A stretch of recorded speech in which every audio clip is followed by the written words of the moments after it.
Eu não sei quantos de vocês já leram a Bíblia, toda ela de capa a capa. E eu confesso a você que eu tenho uma certa dificuldade de começar e terminar fazendo bíblico e tal. Não pela a questão da sequência que nós temos que ler, mas a minha dificuldade está em montar os fatos na minha cabeça, porque a Bíblia, essa que você tem nas suas mãos, ela não está organizada em ordem cronológica. Ela está organizada por livros, não em ordem cronológica. Então, em alguns momentos, se repete as histórias, em alguns momentos, volta no tempo, depois vai para frente. E às vezes a gente tem que montar esse quebra-cabeça. E todos os meses vai um senhor da Sociedade Bíblica do Brasil. Ele vai lá na escola e ele faz uma exposição de Bíblias. E há um tempo atrás ele foi lá na escola e ele levou muitas Bíblias. E lá entre essas Bíblias tinha uma Bíblia que é essa aqui, deixa eu mostrar para vocês. Essa Bíblia aqui.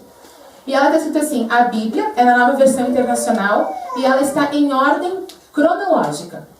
Quando eu olhei essa Bíblia, eu disse, gente, que negócio estranho. Pegaram a Bíblia e deixaram diferente. Mas ela me cativou tanto que eu acabei trazendo ela para casa. E comecei a ler a Bíblia. E quando eu estava lendo essa Bíblia organizada em ordem cronológica, por exemplo, ela tem algumas coisas diferentes em relação a essa Bíblia que nós usamos aqui. Por exemplo, a Bíblia que nós temos aqui, essa organizada por livros, qual é o primeiro verso da Bíblia? No princípio. Qual?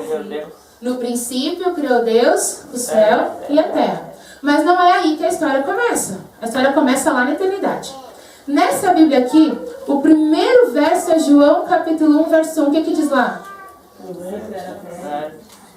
No princípio era o verbo, exatamente. Então assim, deixa eu esclarecer para ninguém achar que eu estou trazendo heresia dentro da igreja.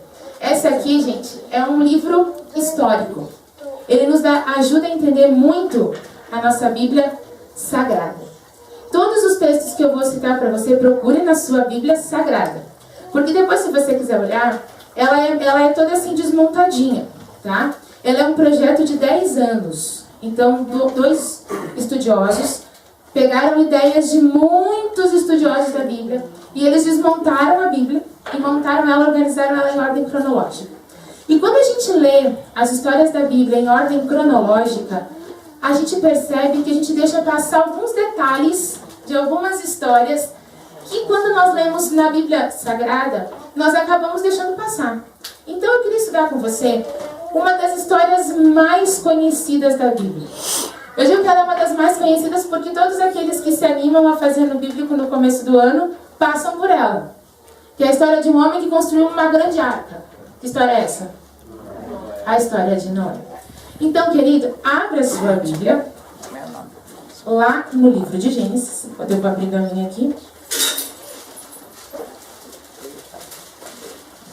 Há um tempo atrás, eu ouvi um rapaz fazer um comentário que me chamou a atenção.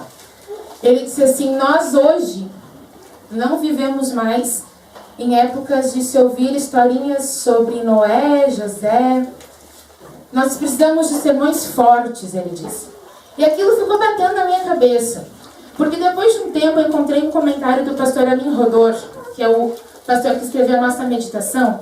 E esse comentário dizia assim, as histórias bíblicas são parábolas modernas, que trazem uma mensagem para o nosso tempo. Em algum momento, essa história vai se misturar com a nossa história. Então hoje, queridos, nós vamos estudar uma história que se mistura com a nossa história. Gênesis capítulo 6, do verso 1 até o verso 11. Gênesis 6, do 1 ao 11. Diz assim. Quando os homens começaram a multiplicar-se na terra, e lhes nasceram filhas, e os filhos de Deus viram que as filhas dos homens eram bonitas, e escolheram para si aquelas que lhe agradavam. Então disse o Senhor, por causa da perversidade do homem, meu espírito não contenderá mais com ele para sempre. Ele só viverá 120 anos. Continuando. Naqueles dias havia nefilins na terra, e também, posteriormente, quando os filhos de Deus possuíam as filhas dos homens. e elas lhes deram filhos, e eles foram os heróis do passado, homens formosos. O Senhor viu que a perversidade do homem tinha aumentado na terra, e que toda a inclinação dos pensamentos do seu coração eram sempre e somente para o mal.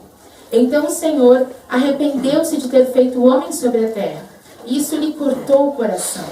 Disse o Senhor: farei desaparecer da face da terra o homem que criei. Os homens, também os grandes animais, os pequenos, as aves dos céus, arrependo-me de havê-los feito. Ora, a terra estava corrompida aos olhos de Deus, cheia de violência. Ao ver como a terra se corrompera, pois toda a humanidade havia corrompido a sua conduta. Queridos, esses versos que nós lemos é um desabafo de Deus. Deus falando com nós, olha, eu me arrependo de ter criado essa geração, essa raça, essas pessoas, porque eles estão maus, o coração deles está corrompido, eles estão completamente pervertidos, eles se perderam ao longo do tempo. Mas para a gente conseguir entender o porquê que Deus chegou a esse comentário, olha só que interessante. Quando Deus criou o mundo, e essa Bíblia ela nos traz algumas datas, elas não são exatas, mas são aproximadas. Então Deus criou o mundo em 7 dias, criou lá Adão, Eva, instituiu o sábado, aí eles pecaram. Quando eles pecaram, eles foram expulsos do Éden. E depois que eles foram expulsos do Éden, eles tiveram ali os seus filhos. Nasceu então Caim e nasceu Abel. Isso aconteceu no ano 3.972 a.C., aproximadamente. Então, quando Caim e Abel nasceram, era aproximadamente 3.972 a.C. Quando isso aconteceu, depois que Caim e Abel nasceram, aconteceu que eles foram expulsos do Éden, eles nasceram. Abel ele era 1 ano mais novo que Caim. Então, como nós estamos falando em antes de Cristo, é em ordem decrescente. Se Caim nasceu em 3.972, Abel nasceu em 3.971 antes de Cristo. Depois que isso aconteceu, passaram-se 124 anos. E aí aconteceu o primeiro assassinato aqui na Terra. Foi quando Caim matou o seu irmão Abel. E ele estava com 124 anos, Abel, quando ele foi assassinado. Isso aconteceu no ano 3.847 a.C. Gente, quando isso aconteceu, a Terra recebeu uma segunda maldição. Até então, a Terra tinha apenas uma maldição, que era a presença do pecado no mundo. Mas quando Caim matou Abel, a Terra recebeu a segunda maldição. A senhora White nos diz no livro Patriarcas e Profetas, lá na página 44, eu trouxe para mostrar para vocês, só um minutinho, deixa eu fechar aqui. Diz assim, olha só o que diz aqui. Poupando a vida do primeiro homicida, Deus apresentou diante de todo o universo uma lição que dizia respeito ao grande conflito. A tenebrosa história de Caim e seus descendentes foi uma ilustração do que teria sido o resultado primitivo do pecado, o resultado se permitir o pecador viver para sempre, para prosseguir com sua rebelião contra Deus. A paciência de Deus apenas tornou o ímpio mais ousado e desafiador à sua iniquidade. 15 séculos depois, pronunciada a sentença sobre Caim, o universo testemunhou os frutos de sua influência e exemplo. No crime e corrupção que inundaram a terra, tornou-se manifesto que a sentença de morte pronunciada contra a raça decaída pela transgressão da lei de Deus era não somente justa, mas misericordiosa. Quanto tempo mais vivesse o homem em pecado, mais perdidos se tornariam. A sentença divina, abreviando uma carreira de desenfreada iniquidade e livramento, e livrando o mundo da influência dos que se tornaram endurecidos na rebeldia, era uma bênção e não uma maldição. Queridos, então, o que aconteceu? Eu vou guardar porque está me atrapalhando, tá? Obrigada. Queridos, então, o que aconteceu? Depois que a terra recebeu essa segunda maldição, que foi o que Caim fez, o pecado de Caim, passaram a surgir, então, a partir daí passaria a existir 2 grupos. A Bíblia nos diz que depois, Adão ele teve mais um filho chamado Sete. E Sete ele ficou no lugar de Abel. Então Sete e Caim representariam 2 grupos que surgiriam, que seriam aqueles que eram os filhos de Deus e os filhos dos homens. E essa corrupção que acontecia na terra aconteceu por causa justamente dessa junção entre os que eram filhos de Deus e os que eram filhos dos homens. E essa corrupção ela foi tão grande que com o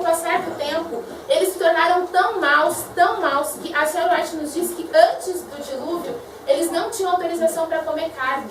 Mas nessa época eles já se alimentavam de carne. Isso tornava eles assassinos, sanguinários.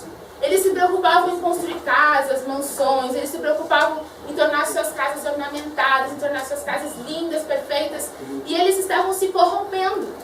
E essa corrupção chegou a tal ponto que Deus fez esse desabafo com Noé.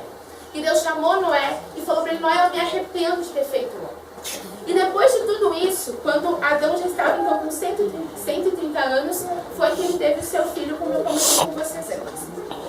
Gente, entre os descendentes dos filhos de Deus, nasceu um homem chamado Noé, aproximadamente no ano 2919 a.C. Isso está lá em Gênesis capítulo 5, verso 28 e 29. Abre sua Bíblia, por favor, em Gênesis capítulo 5, o verso 28 e o verso 29. Nos dão duas informações bem interessantes. Olha só o que diz lá. Gênesis 5, 28 e 29. E viveu Lameque 182 anos e gerou um filho. E chamou seu nome Noé, dizendo: Este nos consolará acerca de nossas obras e do trabalho de nossas mãos por causa da terra que o Senhor amaldiçoou. Queridos, quando eu li esses dois versos, eles me chamaram muito a atenção. E talvez é a primeira lição que nós muitas vezes deixamos passar quando nós lemos a Bíblia assim despreocupadamente. Lameque, quando ele tinha 182 anos, ele teve o seu filho Noé. Noé, ele foi... Lameque acreditava que esse filho que ele teria, ele tinha uma missão. Lameque acreditava que esse filho que ele ia ter, ele era um escolhido. Olha só, nós acabamos de ler lá no verso 29, diz assim: Este nos consolará acerca das nossas obras e do trabalho de nossas mãos por causa da terra que o Senhor amaldiçoou. As pessoas estavam vivendo no meio da corrupção. E as pessoas estavam sofrendo por causa da corrupção. Porque, queridos, eles se matavam por qualquer coisa. A senhora White nos diz nesse livro aqui, Patriarcas e Profetas, que se um homem desejava a mulher do outro, ele simplesmente ia lá e tirava a mulher do outro. Isso gerava muitas mortes, muitas brigas, havia muita corrupção. E Lameque vivia no meio de toda essa corrupção. Quando ele tinha 183 anos, Noé nasceu. E quando Noé nasceu, ele disse: não, esse filho que eu tenho, que nasceu agora, ele vai nos livrar. Ele vai nos dar a salvação dos nossos pecados por causa da terra que está amaldiçoada. E, queridos, a época em que Noé viveu, em que Noé cresceu, enfim, era tão corrompida quanto a nossa época. Quando a Bíblia se refere aos últimos dias, diz que o mundo hoje estaria como o mundo na época de Noé. As pessoas estariam despreocupadas com o que iria acontecer. E foi exatamente isso que aconteceu, queridos. Mas o que me impressiona em Lameque é que ele conseguiu criar um filho no meio da corrupção, sem que esse filho se corrompesse. Sem que esse filho absorvesse as influências da sociedade em que ele vivia. Lameque conseguiu criar o seu filho de forma que quando Deus precisasse de um homem, de alguém, Deus poderia contar com o filho de Lameque. E Lameque nem é mais citado na Bíblia, queridos, a não ser em questões assim, de genealogia. Mas a obra que ele fez, a forma como ele educou Noé, nos dá uma grande lição, e nós precisamos olhar para isso e aprendermos com Lameque. Mas Noé cresceu. E quando Noé tinha mais ou menos 480 anos, que Deus conversou com Noé nesse primeiro diálogo que nós vimos lá no começo, lá em Gênesis capítulo 6. Quando Noé já estava com 480 anos, Deus chamou Noé e falou: Noé, não dá mais, Noé. A terra está muito corrompida e eu vou ter que destruir o homem que eu criei. Então você percebeu que Deus falou para ele quanto tempo mais de misericórdia teria? Às vezes nós pensamos assim: ah, mas foi assim, Noé foi fazendo. Volta lá onde nós lemos o primeiro verso, lá em Gênesis 6, do 1 ao 11. Lá no comecinho diz assim, lá no verso 3 diz assim: Então disse o Senhor: Não contenderá o meu espírito para sempre com o homem, porque ele também é carne, porém os seus dias serão 120 anos. Deus falou para Noé antes que Noé iniciasse a construção da arca. E aí o tempo que ele foi passando, e Noé iniciou a construção da arca no ano aproximadamente no ano 2439 a.C. Algo que me chama a atenção é que a obra de Lameque, a obra do pai de Noé, queridos, até hoje Deus o honra e honrará. Porque quando nós falamos de Noé, nós não podemos falar de Noé sem lembrarmos do pai dele, a obra que esse homem fez.